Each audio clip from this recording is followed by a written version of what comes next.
Yo, yo, yo, what up? Fans of the fucking sport, what up? It's Lamech with selahsportstv. Back at you with another one. That's right. So, whenever AJ got a fight, it's pretty much a big fight. You know what? We got away from this, and I'm not really one of these guys that, face of boxing, right? And I'm not going to say it now. I'm not going to get on that face of boxing shit, but I will say this. AJ kind of is the cash cow, right?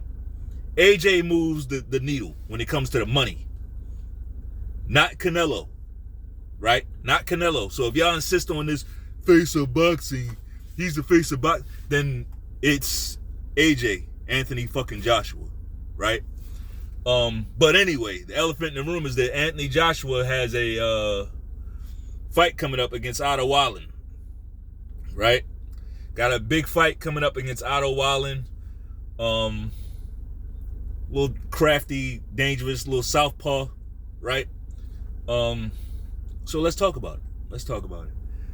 I'm not gonna get into like other potential fights, like the Wilder, the Tuscaloosa Twerker. I'm not gonna get into all of that.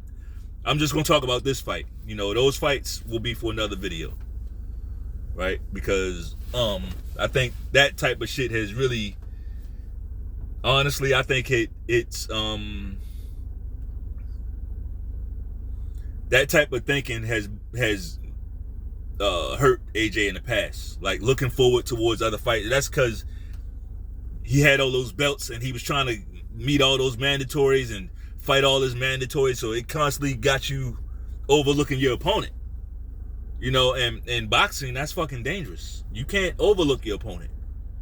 It ain't no way in hell, even now, ain't no way in hell you can tell me that Alexander Usyk is a better fighter than AJ. He's not. I mean, Usyk, y'all gotta forgive me, man. I'm just not a big fan, but Usyk, he's not even in the hurt business. He's not even in the hurt business, man. I get it. He stopped Daniel Dubois, but, man, whatever with that. Whatever with that. I mean, they gave the motherfucker 10 minutes, like, to recuperate. He got stopped. Shit. Gave him 10 minutes to, even if, whatever. Fuck that. But, let's talk about this fight. Big fight for AJ. On a few different levels, right? A few different levels. Number one, you're going up against Otto Wallin, and this guy, he don't look the part, right? He don't look the part. He don't have the look of a killer. None of that. But he's good. He's good. He's a good fighter. Otto Wallin is a good fighter. He's not trash. Otto Wallin beat Tyson Fury.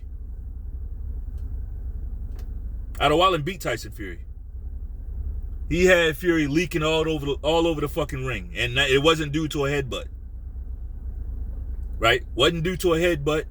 He did it with his hands. Had him leaking all over. It was like a bloodletting all over the fucking ring, and they allowed Tyson Fury to just do that, bleeding all over the guy, bleeding all over the ref. Bleeding everywhere. It was disgusting. But for Tyson Fury, they allowed it. They allowed it, right? Certain guys just have this level of protection, and we supposed to respect them after that. I don't.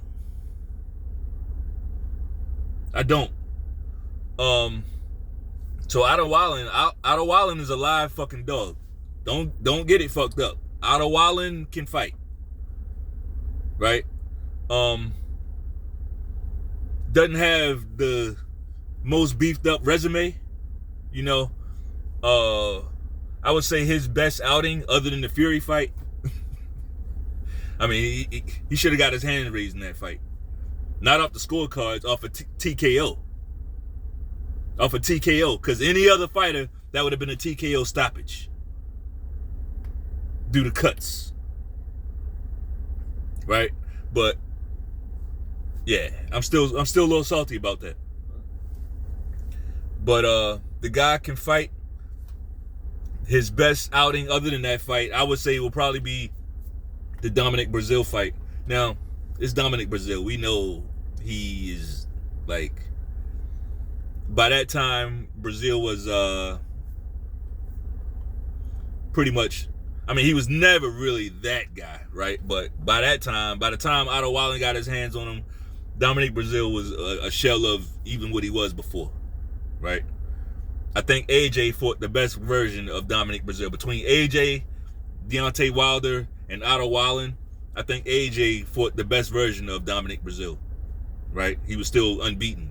That matters. That fucking matters. Like, when guys ain't been beat yet and you the first one to give them a loss, that matters. That matters. That's why a lot of people was trying to discredit Terence Crawford's resume, but like, and they looking back like, ooh, Gamboa, and ooh, this guy and that guy. But like, he started that downward trend with these guys. He sent them on that fucking spiral. He started it. Like, dudes fight Terence Crawford and don't be the same afterward. Right? And AJ was like that as well. AJ, he was like that. Right? And I'm saying was, not because I don't think he still is. I think AJ right now, he's in his own head. Or well, I ain't gonna say now. I don't know. Right now, he could have got it all whispered away by Ben Davison, right? But we're gonna touch on that in a few. But AJ was in his own head. That was his problem. You know, that the Ruiz fight that never should have happened. Ruiz should have never, that fight should have never happened. Not because Ruiz is just too dangerous for AJ. It's not because of that. It's not because of that. It's because Andy Ruiz is not somebody that you just throw. He's not a replacement fighter, right? You don't go into a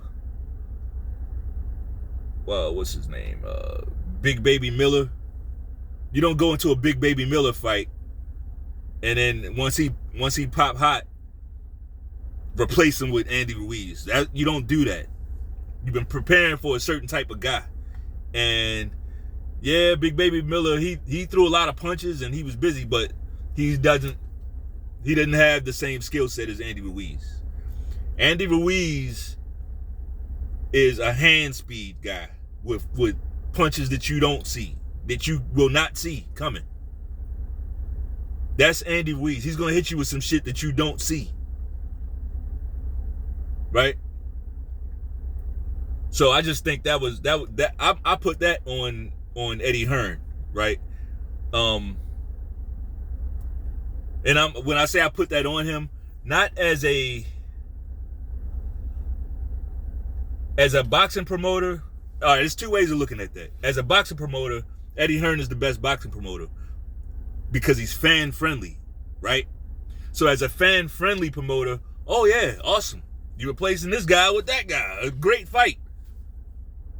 But as a promoter for his fighter, who he's supposed to have his fighter, and he's AJ's manager, right? He manages AJ. So like, he failed in that regard because that ain't the type of guy that you replace a fighter with. Like, a guy like Andy Ruiz, you got a game plan for a motherfucker like that. You got to have a training camp for a motherfucker like that, right?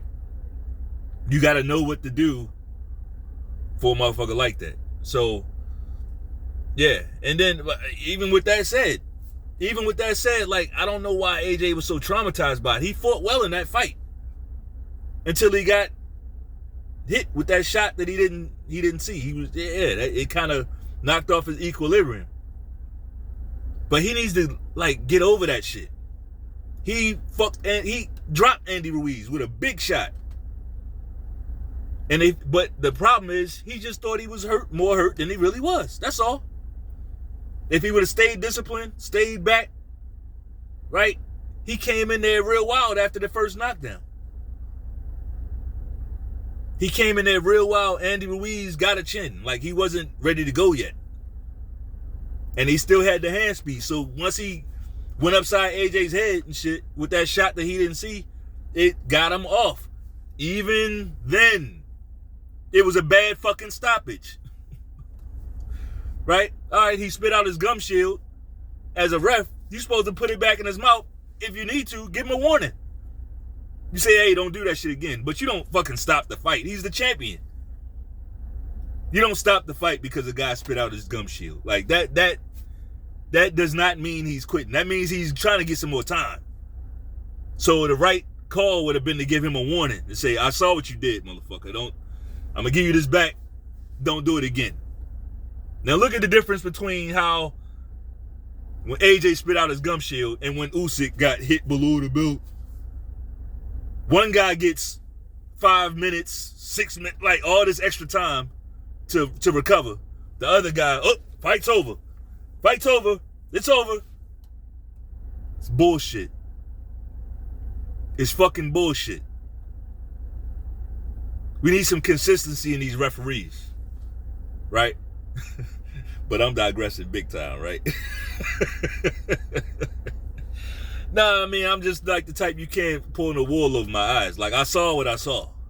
I saw what the fuck I saw. And it ain't no explaining that shit away. So, as far as Otto Wallin, he's a southpaw. Nothing like Usyk, though. His feet are nothing like Usyk. He does a bit of boxing. He can box a bit, right? But it's not the same. He's not all over the place like Usyk. He's a little bit nastier than Usyk, right? Wallin is in the hurt business. It's just that he just doesn't punch that hard, right? He doesn't punch that hard, but he can punch. He can punch good enough, right? His thing is not to overwhelm you with power, clearly, right? He just wants to box you and beat you up. For me, this guy is tailor-made for AJ. Tailor-made for AJ. Now, let's talk about that.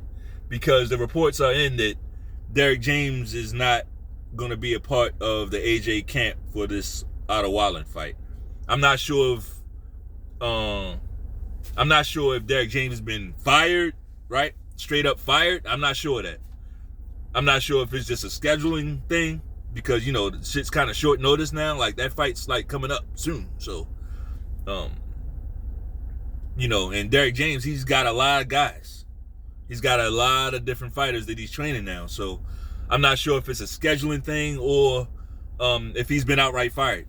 But I tell you what, this is AJ's, maybe his third trainer in his last 4 fights. Right? 4 or 5. Let's do the math. Last couple fights has been Derek James. Then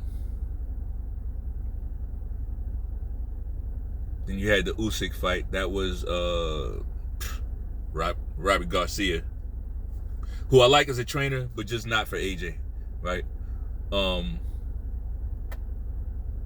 That was a one-shot deal. And then before that, it was Rob McCracken. Yeah, his last 4 fights, 3 trainers, right? So, I don't necessarily like that. I think AJ needs to look within, right? There's no magical words that a trainer is going to be able to say to you to make you basically be willing to take one to give one, right? That's always been AJ. You got to get back the pressure, bro. You got to get back to the pressure, right? And you can pressure and still be defensively responsible. You can do that. You can take, like AJ, he can take a shot. Of course, shots that you don't see, those are the ones that's going to hurt you. You're not fighting Andy Ruiz, bro. Right? You're going to see these punches coming. Otto Wallin's hand speed is not like that. Otto Wallin's hand speed is not like that at all. His power is not like that. You know? So I can say you can tank this guy all day. I can say it all day, but unless he believes that, he's going to fight a certain way. And when he fights that way, it puts him at risk to lose rounds, to like when you fighting out of character, now you're putting yourself at risk. Right? Just because you're a pressure fighter don't mean you got to be rock'em sock'em robot.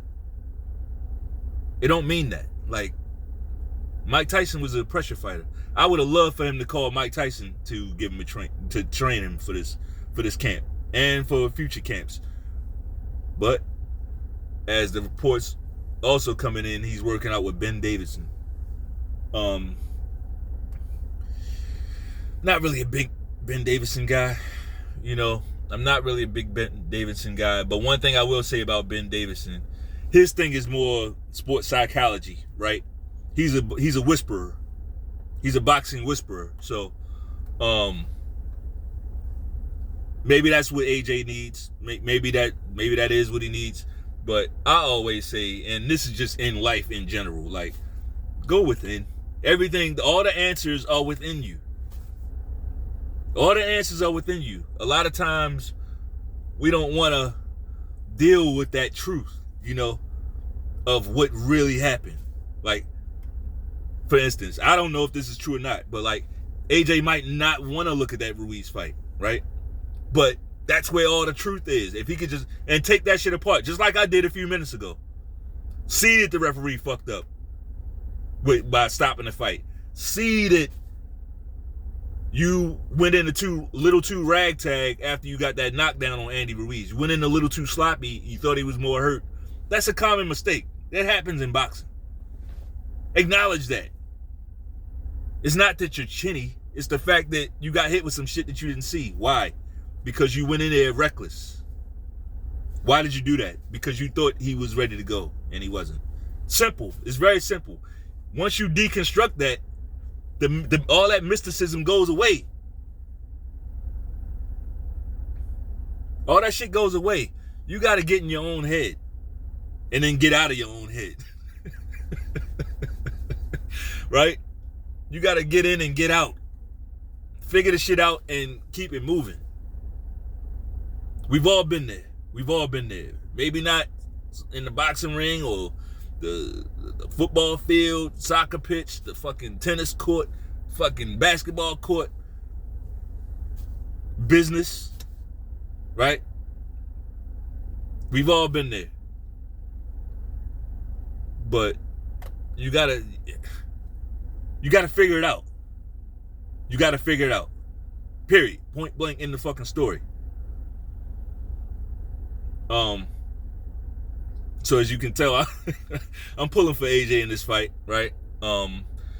At the same time, like, I'm not one of these guys. AJ, he's gotta knock this guy out. He's gotta do this, and he's gotta make this guy look like a novice. Like, why does AJ have? AJ is the only one that gotta do that. Why didn't y'all say that when Tyson Fury fought him? Why did y'all allow Tyson Fury to get beat? Right? He got beat by this guy, and nobody batting an eyelash. But soon as he fight AJ, now AJ, like, how many times has Otto Wallin been knocked out? How many times has Otto Wallin been knocked out? 0. But as soon as he fight AJ, you gotta knock him out. Like, get the fuck out of here. Get the fuck out of here. But Anthony Joshua, at the same time, you gotta toughen up. You gotta toughen up, man. Stop pouring your heart out in all these fucking interviews. Matter of fact, shut the fuck up. Right? Let your fans speak for you. Like, you go in there and kill. You go in there and fucking kill. Keep your mouth shut. Stop pouring your heart out in these interviews talking about, oh, it's boring now, and then, people talking about me. Don't do that, man. Don't. When you the man, people gonna talk shit about you. Okay? That's how it works. When people see you as the alpha dog, people gonna talk about you. Don't start bitching about that. You want them to, that's what makes you the money guy. That's what makes you the A side in every fight. The fact that people talk about you. Everybody ain't gonna like you, bruh. Everybody ain't gonna like you. Accept it. Embrace that shit. Embrace it. But most of all, shut the fuck up. Shut up. Let your hands do the talking. But I'll probably come with some more videos about this because this is a big fight. Like I said, anytime every fight that AJ has is pretty much a big fight that moves the needle, especially with the money, right? And this fight is gonna be in Saudi Arabia too, so we talking about the bag. And I'm gonna say this too. Otto Wallin deserves this. He deserves a good payday like this. He does. He deserves a big payday, right? He's been right there. He's been different guys mandatory. He beat Fury, right? He deserves this. So give him the payday, but also give him that body bag too, And I'm not talking about like a literal body bag. I'm talking about a figurative body bag, right? Give him the money bag and give him that figurative body bag, okay? And then we start talking about the next fight. And that body bag, right? So that's all I got for now. If you like the video, bang off on that like button. Check out my archived videos in the playlist. Everything is nice and neat and organized, right? So you can find exactly what you're looking for. Also, check out my links in the description. Got a lot of value in those links. Check them out. I will be adding to those links, so just keep your eye on them. If you like the video, like I said, bang off on that like button. Subscribe, right? Subscribe. Like, yeah, I'm in America, but we talk about world boxing. We talk about everything. We talk about everything over here. So, yeah, that's all I got. Peace.